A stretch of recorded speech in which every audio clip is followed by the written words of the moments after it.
একদা হযরত ফাতেমা রাদিয়াল্লাহু তাআলা আনহা জায়নামাজে বসে কাঁদছিলেন। তার দু চোখের পানিতে বুক ভেসে যাচ্ছিল।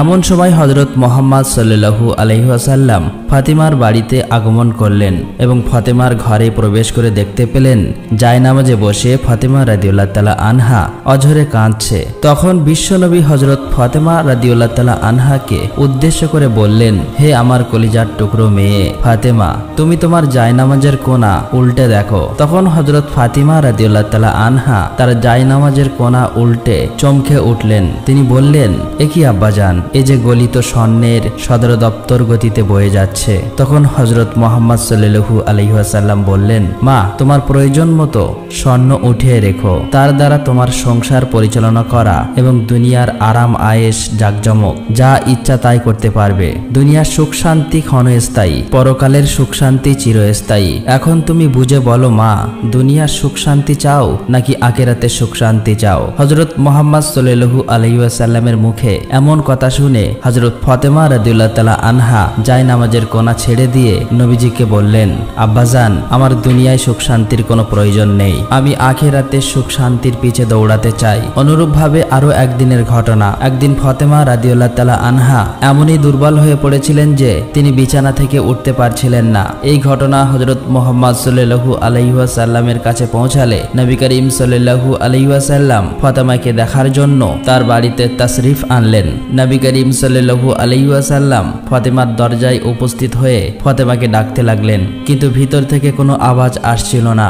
বিশ্বনবী আবারও ডাকলেন, ভিতর থেকে কোনো আওয়াজ আসছে না। তিনবারের মাথায় বিশ্বনবী ফাতেমাকে উদ্দেশ্য করে আবারও ডাকতে লাগলেন। তখন ভিতর থেকে হযরত ফাতেমা রাদিয়াল্লাহু তাআলা আনহা জবাব দিলেন, আব্বা গো, আমি কেমন করে দরজা খুলবো? আমার গায়ে যে ছোট্ট একটি চাদর, পায়ের দিক ঘোরালে মাথার দিক খালি হয়ে যায়, মাথার দিক ঘোরালে পায়ের দিক খালি হয়ে যায়। তখন বিশ্বনবী দরজার বাইরে থেকে তার মাথার রুমালটা নিয়ে দরজার ফাঁক দিয়ে ভিতরে দিয়ে ফাতেমাকে বললেন, মা, আমার রুমালটা মাথার দিকে দিয়ে দাও। তখন ফাতেমা রাদিয়াল্লাহু তাআলা আনহা রুমালটা মাথার দিক দিয়ে দরজা খুলে দিলেন। তখন বিশ্বনবী ঘরের ভিতরে ঢুকে দেখতে পেলেন মা ফাতেমার চোখ মুখ মলিন হয়ে আছে। তখন নবীজি ফাতেমাকে বললেন, মা, তোমার কি অসুখ হয়েছে? ফাতেমা রাদিয়াল্লাহু তাআলা আনহা তখন নবীজিকে বললেন, আব্বাজান, কয়েকদিন যাবত উপোস থাকতে থাকতে ক্ষুধার জ্বালাই মাথা ব্যথায় দুর্বল হয়ে গিয়েছে। এটা শুনে হযরত ফাতেমা রাদিয়াল্লাহু তাআলা আনহাকে বিশ্বনবী বললেন, আমিও আজ 3 দিন যাবত উপবাসী, অথচ আমি আল্লাহর নিকট তোমার চাইতে অধিক প্রিয়। আমি চাইলে তিনি দুনিয়ার সবার চেয়ে ভালো খাবার আমাকে খাওয়াতেন, কিন্তু আমি দুনিয়ার উপর আখিরাতকে প্রাধান্য দিয়েছি। তখন বিশ্বনবী সাল্লাল্লাহু আলাইহি ওয়াসাল্লাম ফাতেমাকে বললেন, হে মা ফাতেমা, ধৈর্য ধরো, নিশ্চয়ই সুসংবাদ রয়েছে। আল্লাহর শপথ করে বলছি, বেহেশতে তুমি হবে রবনিকুলের সবার সর্দারিনী, বেহেশতের চাবি থাকবে তোমার হাতে। বিশ্বনবীর মুখে এমন কথা শুনে হযরত ফাতেমা রাদিয়াল্লাহু তাআলা আনহা চমকে উঠলেন। তিনি বিশ্বনবীকে বললেন, আব্বাজান, তাহলে বিবি মরিয়াম এবং বিবি আসিয়ার কি হবে? তখন নবীজি বললেন, মা, বিবি মরিয়াম তার সময়কার সকল মহিলাদের সর্দারিনী এবং বিবি আসিয়াও তার সময়কার সকল মহিলাদের সর্দারিনী, আর তুমি হলে এখান থেকে নিয়ে কিয়ামত পর্যন্ত যত মহিলা আছেন সকলের সর্দারিনী হিসাবে তুমি বেহেশতে থাকবে। একদা হযরত ফাতেমা রাদিয়াল্লাহু তাআলা আনহা তার এক ইহুদি বান্ধবীর সাথে একটি বাগানে দাঁড়িয়ে কথা বলছিলেন। এমন সময় কয়েকজন লোক এসে সেই ইহুদি মেয়েটিকে বললেন, আপনার বাবা আপনাকে বাড়ি যেতে বলেছে। তখন মেয়েটি সেই লোকগুলোর সাথে তার বাড়িতে চলে যায়। বাড়িতে যাবার পরে সেই মেয়েটির বাবা মেয়েটিকে বললেন, মা, তোমার জন্য একটি ছেলে নির্বাচন করেছি। ছেলেটি ইহুদি সম্প্রদায়ের এক শিল্পপতির ছেলে, তুমি কি এই বিয়েতে রাজি আছো? তখন মেয়েটি বলল, বাবা, এই উত্তরটি আমি কালকে দেব, আজকে রাতে আমাকে সময় দিন, আমি একটু ভেবে দেখি। মেয়েটির বাবা মেয়েটিকে সময় দিল। মেয়েটি তার বাবার কাছ থেকে সময় নিয়ে কোনো দিকে না তাকিয়ে এক দৌড়ে হযরত ফাতেমা রাদিয়াল্লাহু তাআলা আনহার কাছে চলে আসলেন। মেয়েটি হযরত ফাতেমা রাদিয়াল্লাহু তাআলা আনহার কাছে এসে বললেন, বোন, তোমার সাথে আমার দীর্ঘ 12 বছরের পরিচয়। এই দীর্ঘ সময় তুমি কখনোই আমাকে ভুল পরামর্শ দাওনি। আশা করছি আজ আজকেও তুমি আমাকে কোনো ভুল পরামর্শ দেবে না। আমার জন্য আমার বাবা একজন ছেলে নির্বাচন করেছেন। ছেলেটি হচ্ছে ইহুদি সম্প্রদায়ের এক বিশাল শিল্পপতির ছেলে। সেই ছেলেটির সঙ্গে আমার বাবা বিয়ে দিতে চায়। তুমি বলো এখন কি করব? তখন হযরত ফাতেমা রাদিয়াল্লাহু তাআলা আনহা মেয়েটির এই কথা শুনে বলল, হে বোন, যেহেতু তোমার বাবা ছেলেটির সঙ্গে তোমার বিয়ে ঠিক করেছে এবং তোমার বাবা চাইছে এই ছেলেটির সঙ্গে তোমার বিয়ে দিতে, সেহেতু তুমি বিয়েতে রাজি হয়ে যাও। তখন মেয়েটি ফাতেমা রাদিয়াল্লাহু তাআলা আনহাকে বললেন, হে বোন, আমি বিয়েতে রাজি হতে পারি, কিন্তু একটা শর্ত আছে। শর্তটা হলো যদি তুমি আমার বিয়েতে উপস্থিত থাকো তবেই আমি বিয়ে করব। তুমি তো জানো আমি তোমাকে কতটা ভালোবাসি। তখন হযরত ফাতেমা রাদিয়াল্লাহু তাআলা আনহা মেয়েটিকে বললেন, তোমরা ইহুদি আর আমরা মুসলমান, আর তুমি তো জানোই ইহুদিরা মুসলমানদেরকে একদমই সহ্য করতে পারে না। আর আমি যদি তোমার বিয়েতে যাই তাহলে আমার বাবা হযরত মুহাম্মদ সাল্লাল্লাহু আলাইহি ওয়াসাল্লামকে মুসলমান সম্প্রদায়ের কাছে প্রশ্নের সম্মুখীন হতে হবে এবং আমার বাবাকে নিয়ে তারা হাসি ঠাট্টা করবে। এছাড়াও তোমাকে ইহুদি সম্প্রদায়ের কাছে প্রশ্নের সম্মুখীন হতে হবে এবং তারাও তোমাকে নিয়ে হাসি ঠাট্টা করবে। তাই আমি তোমার বিয়েতে উপস্থিত হতে চাই না। তখন সেই ইহুদি মেয়েটি হযরত ফাতেমা রাদিয়াল্লাহু তাআলা আনহাকে বলল, শোনো বোন, তুমি যদি আমার বিয়েতে উপস্থিত না থাকো তাহলে আমি কথা দিলাম কিয়ামত হয়ে গেলেও আমি এই ছেলেটিকে বিয়ে করব না। মেয়েটির এমন কথা শুনে এক পর্যায়ে নিরুপায় হয়ে হযরত ফাতেমা রাদিয়াল্লাহু তাআলা আনহা সেই মেয়েটিকে বললেন, ঠিক আছে বোন, আমি তোমার বিয়েতে যাব, তুমি এই কথা তোমার বাবাকে জানিয়ে দাও। তখন মেয়েটি ফাতেমা রাদিয়াল্লাহু তাআলা আনহার কথা শুনে এক দৌড়ে বাবার কাছে এসে বললেন, বাবা, আমি এই বিয়েতে রাজি আছি, তবে একটি শর্ত আছে। শর্তটা হলো আমার বিয়েতে মুহাম্মাদের মেয়ে ফাতেমা আমার সাথে থাকবে। তখন মেয়েটির বাবা বলল, মুহাম্মাদের মেয়ে যদি আমাদের বাড়িতে আসে তাহলে সে আমাদের এই স্ট্যাটাসের সাথে মিলবে না, কারণ সে হচ্ছে গরিব, তার বাবাও গরিব, তারা ঠিকমতো দুই বেলা খেতে পারে না, দেহে ভালো জামা কাপড় নেই, তাহলে তারা কি করে আসবেন তোমার বিয়েতে? যারা আসবে তারা সবাই ধনী শিল্পপতির ছেলে মেয়ে, তাই মুহাম্মাদের মেয়ে ফাতেমাকে দাওয়াত দেওয়া যাবে না। তখন মেয়েটি তার বাবাকে বলল, বাবা, ফাতেমাকে যদি বিয়েতে আসতে বাধা দাও তাহলে আমি জীবনেও এই বিয়ে করব না। এক পর্যায়ে তার বাবা নিরুপায় হয়ে রাজি হলো এবং মেয়েকে বলল, আমি তোমাকে অনুমতি দিতে পারি, তবে একটা শর্ত আছে। শর্তটা হলো যদি মুহাম্মাদের মেয়ে ফাতেমা আমাদের বাড়িতে আসতে চায় তাহলে তাকে সুন্দর জামা কাপড় পরে আসতে হবে। যদি পুরাতন জামা কাপড় পরে চলে আসে তাহলে আমার বাড়িতে ঢুকতে পারবে না। তখন সেই মেয়েটি বাবার কথা শুনে মেয়েটি আবার দৌড়ে হযরত ফাতেমা রাদিয়াল্লাহু তাআলা আনহার কাছে গিয়ে কেঁদে কেঁদে বলল, তুমি আমার বিয়েতে যাও তা আমার বাবা চায় না, তবে আমার বাবা একটা শর্তে রাজি হয়েছেন। শর্তটি হলো আমার বিয়েতে তুমি যদি যাও তাহলে অবশ্যই নতুন জামা কাপড় পরে তোমাকে আসতে হবে। এখন তুমি বলো তুমি আমার বিয়েতে যাবে কিনা? এই কথা শুনে হযরত ফাতেমা রাদিয়াল্লাহু তাআলা আনহা কেঁদে কেঁদে বললেন, বোন, আমার জীবনে এমন কোনো দিন কেটে গেছে আমি আমার জীবনে নতুন জামা কাপড় চোখেই দেখিনি। দিনের পর দিন চলে যায়, যার ঘরে চুলার আগুন ধরে না। দিনের পর দিন চলে যায়, আমরা না খেয়ে থাকি, সেখানে নতুন জামা কি করে পাবো বলো? তখন মেয়েটি হযরত ফাতেমা রাদিয়াল্লাহু তাআলা আনহাকে বলল, বোন, তুমি যদি তোমার নিজের জবান দিয়ে একবার বলো যে আমি নতুন জামা কাপড় পরে তোমার বিয়েতে যাব, তাহলে আমার বিশ্বাস তোমার সৃষ্টিকর্তা মহান আল্লাহ রাব্বুল আলামিন তোমার জামা কাপড়ের ব্যবস্থা করে দেবেন, কারণ আমি জানি তোমার সাথে তোমার রবের অনেক ভালো সম্পর্ক। ফাতেমা রাদিয়াল্লাহু তাআলা আনহা একসময় আবেগী হয়ে বললেন, ইনশাআল্লাহ আমি তোমার বিয়েতে যাব এবং পৃথিবীর সবচেয়ে দামি জামা কাপড় পরিধান করেই যাব ইনশাআল্লাহ। তখন সেই মেয়েটি দৌড়ে তার বাবার কাছে গিয়ে তার বাবাকে বলল, বাবা, ফাতেমা আমার বিয়েতে আসবেন এবং সবার চেয়ে দামি জামা কাপড় পরে আসবেন। তারপর বিয়ের দিন তারিখ ঠিক হলো। এদিকে ফাতেমা রাদিয়াল্লাহু তাআলা আনহা চিন্তা করতে লাগলেন, বিয়ের দিন কাছে চলে আসছে আর আমি ওয়াদা করেছি বিয়ের দিন সেই বিয়ে বাড়িতে নতুন জামা কাপড় পরিধান করে যাব, কিন্তু আমার নতুন জামা কাপড় নেই। এইসব কথা চিন্তা করতে করতে হযরত ফাতেমা রাদিয়াল্লাহু তাআলা আনহা জায়নামাজ বিছিয়ে নামাজে বসে গেলেন। নামাজের সিজদায় গিয়ে তিনি চোখের পানি ছেড়ে দিয়ে বললেন, হে মাবুদ, এই দুনিয়াতে আপনার সঙ্গে আমার গভীর সম্পর্ক হয়েছে তা আজ পর্যন্ত কেউ জানে না। মাসের পর মাস চলে গিয়েছে, না খেয়ে আমি থেকেছি, কোনোদিনও আপনার কাছে কোনো কিছুই চাইনি। আজকে আপনার কাছে একটা নতুন জামা কাপড়ের আবদার করলাম। এই আবদার আমার জৈবিক বা দৈহিক চাহিদা পূরণের জন্য নয়। আমাকে এমন একটি জামা প্রদান করুন যেটা পরে আমি আমার বান্ধবীর বিয়েতে যেতে পারবো এবং সব সেখানকার মেয়েরা যেন সেই জামা কাপড় দেখে আমার দিকেই তাকিয়ে থাকে। আপনি কি আমাকে একটা নতুন জামা দান করবেন? এভাবেই হযরত ফাতেমা রাদিয়াল্লাহু তাআলা আনহা চোখের পানি ছেড়ে দিয়ে কাঁদছিলেন। নামাজ শেষে তিনি যখন ঘরের কোণে তাকালেন তখন ঘরের কোণে 2টি প্যাকেট দেখতে পেলেন। তখন হযরত ফাতেমা রাদিয়াল্লাহু তাআলা আনহা প্যাকেট নিয়ে কাঁদতে কাঁদতে নবী করিম সাল্লাল্লাহু আলাইহি ওয়াসাল্লামের কাছে আসলেন এবং তার কাছে সমস্ত ঘটনা খুলে বললেন। অতঃপর বিশ্বনবী প্যাকেটটা হাতে নিয়ে খুলতেই জান্নাতের সুঘ্রাণ পেলেন। তিনি এই সুঘ্রাণ মিরাজের রাতে পেয়েছিলেন। তখন বিশ্বনবী মুহাম্মদ সাল্লাল্লাহু আলাইহি ওয়াসাল্লাম হযরত ফাতেমা রাদিয়াল্লাহু তাআলা আনহাকে জড়িয়ে ধরে কপালে চুমু দিয়ে বললেন, এই কাপড় তুমি কোথায় পেয়েছো মা? এটা তো দুনিয়ার কাপড় না, এটা জান্নাতের কাপড়। তুমি গোপনে আল্লাহর সাথে সম্পর্ক করেছো। মহান আল্লাহ রাব্বুল আলামিন তোমার সন্তুষ্ট হয়েছেন এবং তোমার দোয়া কবুল করেছেন। মহান আল্লাহ তাআলার নিকট একটি কাপড়ের আবদার করার কারণে মহান আল্লাহ তাআলা তোমার জন্য জান্নাতুল ফেরদাউস থেকে তোমার জামার ব্যবস্থা করে দিয়েছেন। তারপর বিশ্বনবী হযরত মুহাম্মদ সাল্লাল্লাহু আলাইহি ওয়াসাল্লাম বললেন, তুমি এই জামা পরে তোমার ইহুদি বান্ধবীর বিয়েতে যেতে পারো, তবে অবশ্যই পর্দার সাথে যেতে হবে। জবাবে হযরত ফাতেমা রাদিয়াল্লাহু তাআলা আনহা বললেন, আব্বাজান, আমি নিশ্চয়ই পর্দার সহিত আমার বান্ধবীর বিয়েতে যাব। যখন হযরত ফাতেমা রাদিয়াল্লাহু তাআলা আনহা জান্নাতি পোশাক পরলেন তখন তার সৌন্দর্য আরো বেড়ে গেল। সেই জামা পরে ফাতেমা রাদিয়াল্লাহু তাআলা আনহা তখন বিয়ে বাড়িতে প্রবেশ করলেন।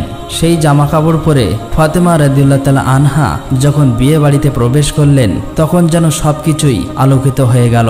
মহিলারা নববধূর দিক থেকে মুখ ফিরিয়ে হযরত ফাতেমা রাদিয়াল্লাহু তাআলা আনহার দিকে তাকিয়ে রইল। সবাই বলতে লাগলো যে, ফাতেমা, তুমি এত গরিব, তাহলে তুমি এত দামি সুন্দর পোশাক কোথায় পেলে? আমরা তো এমন জামা জীবনেও চোখে দেখিনি। হযরত ফাতেমা রাদিয়াল্লাহু তাআলা আনহা বললেন, আমি এটা বাজার থেকে কিনে এনেছি। তখন মহিলারা বলল, এটা কোন বাজারের কোন দোকান থেকে কিনেছো?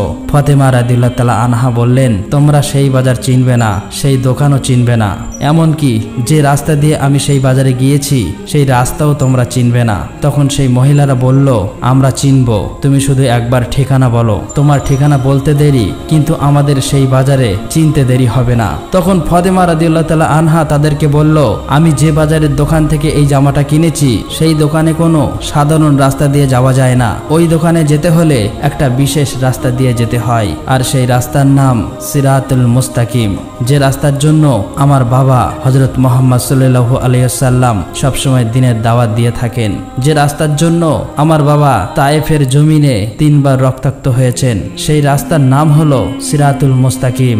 সেই রাস্তা দিয়ে যদি তোমরা যাও তাহলে যেতে যেতে একটা বাজার পাবে, আর সেই বাজারের নাম হলো জান্নাত। আর সেই বাজারের এক দোকান আছে, সেই দোকানের নাম হলো জান্নাতুল ফেরদাউস। সেই দোকানের মালিকই আমাকে এই জামাটা দিয়েছে।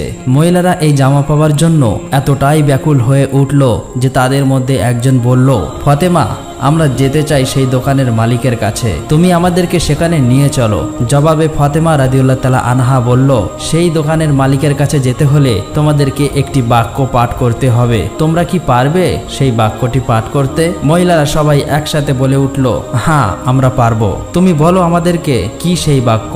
তখন হযরত ফাতেমা রাদিয়াল্লাহু তাআলা আনহা তাদেরকে বলল, সেই বাক্যটি হলো, লা ইলাহা ইল্লাল্লাহু মুহাম্মাদুর রাসূলুল্লাহ সাল্লাল্লাহু আলাইহি ওয়াসাল্লাম। অতঃপর এখানকার সমস্ত মহিলারা কলেমা পড়ে মুসলমান হয়ে গেল। সুবহানাল্লাহ, সুবহানাল্লাহ। একদা উম্মে আইমান নামক একজন মহিলা কোনো এক কাজের জন্য হযরত ফাতেমা রাদিয়াল্লাহু তাআলা আনহার বাড়িতে আসেন। উম্মে আইমান হযরত ফাতেমা রাদিয়াল্লাহু তাআলা আনহার দরজার কাছে এসে ফাতেমা রাদিয়াল্লাহু তাআলা আনহুকে ডাকতে থাকেন। উম্মে আইমান বেশ কয়েকবার ডাকার পর ভিতর থেকে কোনো সাড়া শব্দ আসছিল না, কিন্তু ফাতেমা রাদিয়াল্লাহু তাআলা আনহার ঘরের মধ্যে জাতা ঘোরানোর শব্দ ভেসে আসছিল। তখন উম্মে আইমান হযরত ফাতেমা রাদিয়াল্লাহু তাআলা আনহার ঘরে জানলা দিয়ে ভিতরে তাকাতেই দেখলেন ফাতেমা রাদিয়াল্লাহু তাআলা আনহা ঘুমাচ্ছেন, কিন্তু তার ঘরের ভিতরে রুটি জাতাটা নিজে নিজেই ঘুরছিল এবং একজন মহিলা কোনায় বসে তাসবিহ পাঠ করছিল, আর একজন মহিলা হযরত হুসাইন রাদিয়াল্লাহু তাআলা আনহুকে দোলনার মধ্যে ঘুম পাড়াচ্ছিল। উম্মে আইমান এই দৃশ্য দেখার পর হতবাক হয়ে গেলেন। তারপর হযরত ফাতেমা রাদিয়াল্লাহু তাআলা আনহার বাড়ি থেকে বের হয়ে সোজা নবী করিম সাল্লাল্লাহু আলাইহি ওয়াসাল্লামের দরবারে এসে উপস্থিত হলেন। উম্মে আইমান বিশ্বনবীর কাছে সমস্ত ঘটনা খুলে বললেন। তারপর বিশ্বনবী উম্মে আইমানকে বললেন, উম্মে আইমান, আমার মেয়ে ফাতেমা জাতা ঘোরাতে ঘোরাতে ক্লান্ত শরীর নিয়ে ঘুমিয়ে পড়েছিল, অথচ তার তসবিহ পাঠ করা বাকি ছিল এবং প্রচন্ড গরমের কারণে হুসাইন রাদিয়াল্লাহু তাআলা আনহুর ঘুম ভেঙে গিয়েছিল। তাই আল্লাহ রাব্বুল আলামিন ফাতেমা রাদিয়াল্লাহু তাআলা আনহার ঘরের মধ্যে তিনজন ফেরেশতা তিনটি কাজ সমাধান করার জন্য পাঠিয়ে দিয়েছিলেন। একজন ফেরেশতা অদৃশ্যভাবে জব পেশার জাতাটা ঘোরাচ্ছিল, আরেকজন ফেরেশতা ফাতেমার বাকি থাকা তাসবিহগুলো পাঠ করছিল, আরেকজন ফেরেশতা হযরত হুসাইন রাদিয়াল্লাহু তাআলা আনহুকে দোলনার মধ্যে ঘুম পাড়াচ্ছিল। উম্মে আইমান, তুমি যা দেখেছো সব সত্য দেখেছো। তুমি যে তিনজন মহিলাকে দেখে এসেছো তারা কোনো মহিলা নয়, তারা আল্লাহ রাব্বুল আলামিনের পক্ষ থেকে পাঠানো ফেরেশতা। তখন নবী করিম সাল্লাল্লাহু আলাইহি ওয়াসাল্লামের মুখে এইসব কথা শুনে উপস্থিত সাহাবীরা এবং উম্মে আইমান হতভম্ব হয়ে যায়। তারা ফাতেমা রাদিয়াল্লাহু তাআলা আনহার জন্য দোয়া করতে থাকেন এবং উম্মে আইমান আল্লাহু আকবার বলে নবী করিম সাল্লাল্লাহু আলাইহি ওয়াসাল্লামের দরবার থেকে বের হয়ে আসেন। একদা 3 দিন যাবত বিশ্ব নবীর কোনো খোঁজ পাওয়া যাচ্ছিল না। হযরত ওমর রাদিয়াল্লাহু তাআলা আনহু এবং হযরত আবু বকর রাদিয়াল্লাহু তাআলা আনহু পাগল হয়ে নবীজিকে খুঁজতে বের হয়ে গেলেন। ওমর রাদিয়াল্লাহু তাআলা আনহুর হাতে ছিল একটি তলোয়ার। ওমর রাদিয়াল্লাহু তাআলা আনহু এবং আবু বকর রাদিয়াল্লাহু তাআলা আনহু কিছু ইহুদিদেরকে সামনে পেয়ে গর্জে উঠলেন। ওমর তলোয়ার তাক করে বললেন, হে ইহুদির বাচ্চারা, আমার নবী কোথায়? তোরা বল, আমার নবীকে কোথায় দেখেছিস? না হলে আমি ওমর আজকে তোদেরকে সবাইকে কতল করে ফেলবো। তখন ইহুদিরা বলতে লাগলো, হে ওমর, বিশ্বাস করো, আমরা তোমাদের নবীকে দেখিনি।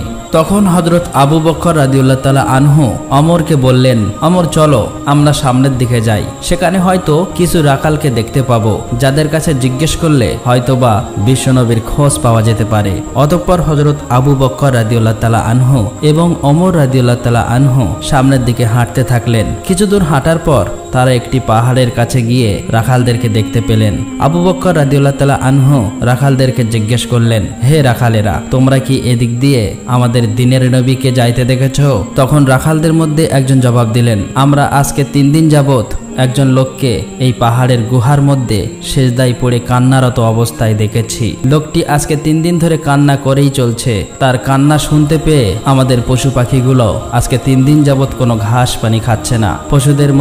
পশুদের দুগ্ধপায়ী বাচ্চারা তাদের স্তনের মধ্যে মুখ লাগাচ্ছে না। ভাই, তোমরা তোমাদের লোককে নিয়ে যাও, না হলে হয়তোবা আমাদের পশু প্রাণীগুলো না খেয়ে মরে যাবে। তখন হযরত আবু বকর রাদিয়াল্লাহু তাআলা আনহু ওমরকে বললেন, ওমর, যার কান্না শুনে পাখিরা সব খাওয়া দাওয়া ছেড়ে দিয়েছে সে আর কেউ হবে না, সে আমাদের দিনের নবী মুহাম্মদ সাল্লাল্লাহু আলাইহি ওয়াসাল্লামই হবেন। চলো আমরা সামনের দিকে গিয়ে দেখি। অতঃপর হযরত আবু বকর রাদিয়াল্লাহু তাআলা আনহু এবং হযরত ওমর রাদিয়াল্লাহু তাআলা আনহু পাহাড়ের সামনে এক গর্তের মধ্যে গিয়ে দেখলেন বিশ্বনবী সেজদায় পড়ে কান্না করছে। তখন ওমর রাদিয়াল্লাহু তাআলা আনহু নবীজিকে উদ্দেশ্য করে বললেন, নবী গো, আজকে 3 দিন যাবত আমরা আপনার খোঁজে পাগল পারা হয়ে গিয়েছি, কোথাও আপনাকে খুঁজে পাচ্ছি না। আপনি এখানে উম্মতের জন্য কান্না করছেন, আপনি এখানে উম্মতদের জন্য কান্না করতেছেন। ইয়া রাসূলুল্লাহ, আমরা আপনাকে নিতে এসেছি, আপনি মাথা ওঠান। কিন্তু বিশ্বনবী মাথা ওঠান না। তখন হযরত আবু বকর রাদিয়াল্লাহু তাআলা আনহু বলেন, ইয়া রাসূলুল্লাহ, যে উম্মতের জন্য আপনি এভাবে কান্না করছেন, আমি আবু বকর কথা দিলাম আমার তামাম জিন্দেগির ইবাদতগুলো আপনার উম্মতের নামে দান করে দিলাম। আপনি মাথা ওঠান। তারপরেও দয়ার নবী মাথা ওঠাচ্ছেন না। তারপর হযরত আবু বকর রাদিয়াল্লাহু তাআলা আনহু ওমরকে বললেন, ওমর, হযরত ফাতেমা রাদিয়াল্লাহু তাআলা আনহা ছাড়া বিশ্বনবীকে নিয়ে যাওয়া যাবে না, চলো আমরা ফাতেমার বাড়িতে যাই। তারপর তারা দুজন মিলে ফাতেমার দিকে রওনা করলেন। প্রতিমধ্যে তারা হযরত আলী রাদিয়াল্লাহু তাআলা আনহুকে দেখতে পেলেন এবং হযরত আলীর কাছে সমস্ত ঘটনা খুলে বললেন। হযরত আলী রাদিয়াল্লাহু তাআলা আনহু বাড়িতে গিয়ে ফাতেমা রাদিয়াল্লাহু তাআলা আনহার কাছে সবকিছু বলার পর ফাতেমা রাদিয়াল্লাহু তাআলা আনহা এবং হযরত হাসান ও হুসাইন রাদিয়াল্লাহু তাআলা আনহু এবং হযরত আলী রাদিয়াল্লাহু তাআলা আনহু সবাই মিলে বিশ্বনবীর কাছে পাহাড়ের গর্তের মধ্যে চলে আসেন। হযরত ফাতেমা রাদিয়াল্লাহু তাআলা আনহা বিশ্বনবীকে উদ্দেশ্য করে বলতে লাগলেন, আব্বা গো, আপনি কিভাবে পারলেন আজকে 3 দিন যাবত আমাদের সবাইকে ছেড়ে এই গুহায় এসে পড়ে থাকতে? আমরা আপনার খোঁজে পাগল হয়ে গিয়েছি, কোথাও আপনার খোঁজ পাচ্ছি না। আপনি কি করে পারলেন আমাদেরকে ভুলে থাকতে, আপনার আদরের নাতি হাসান এবং হোসাইনকে ভুলে থাকতে? আব্বা গো, আপনি মাথা ওঠান, আমরা আপনাকে নিতে এসেছি। কিন্তু নবীজি মাথা ওঠাচ্ছেন না, সিজদায় পড়ে কান্না করেই চলেছে। তারপর হযরত ফাতেমা রাদিয়াল্লাহু তাআলা আনহা বলেন, হে আমার আব্বাজান, আমি ফাতেমা কথা দিচ্ছি আপনার উম্মতের জন্য আমি আমার আদরের সন্তান এবং আপনার আদরের নাতি হাসান এবং হোসাইনকে কুরবানি করে দিলাম। এবার আমার আল্লাহ রাব্বুল আলামিন জিব্রাইলকে ডেকে বললেন, হে জিব্রাইল, তুমি এক্ষুনি আমার বন্ধুর কাছে যাও, আমার বন্ধুকে বলো সিজদা থেকে মাথা ওঠাতে। আমার বন্ধুকে গিয়ে বলে দিও আমি আল্লাহ রাব্বুল আলামিন বন্ধুর সমস্ত উম্মতের জিম্মা নিজেই হয়ে গেলাম। আল্লাহ রাব্বুল আলামিনের এমন নির্দেশ পেয়ে হযরত জিব্রাইল আলাইহিস সালাম পাহাড়ে গুহার মধ্যে এসে নবীকে উদ্দেশ্য করে বলতে লাগলেন, ইয়া রাসূলুল্লাহ, আপনি মাথা ওঠান। আল্লাহ রাব্বুল আলামিন আমাকে এই মাত্র জানিয়ে দিয়েছে আপনার সমস্ত উম্মতের জিম্মা আল্লাহ নিজেই হয়ে গিয়েছেন। এই বলে জিব্রাইল আলাইহিস সালাম চলে গেলেন। অতঃপর বিশ্বনবী সিজদা থেকে মাথা ওঠালেন। অতঃপর নবীজি সবার সাথে বাড়ির দিকে রওনা করলেন। আল্লাহ পাক রব্বুল আলামিন আমাদের সবাইকে বিশ্বনবীর দেখানো পথে চলার তৌফিক দান করুক। সকলেই কমেন্টে লিখুন আমিন। বন্ধুরা, এই ছিল আমাদের আজকের ভিডিও। বন্ধুরা, আমাদের ভিডিওটি যদি আপনাদের কাছে ভালো লেগে থাকে তাহলে এক্ষুনি চ্যানেলটি সাবস্ক্রাইব করে পাশে থাকা বেল আইকনটি প্রেস করে দিন। তাহলে দেখা হবে আবার নতুন কোনো ভিডিওতে। সেই পর্যন্ত সবাই ভালো থাকুন, সুস্থ থাকুন। আল্লাহ হাফেজ।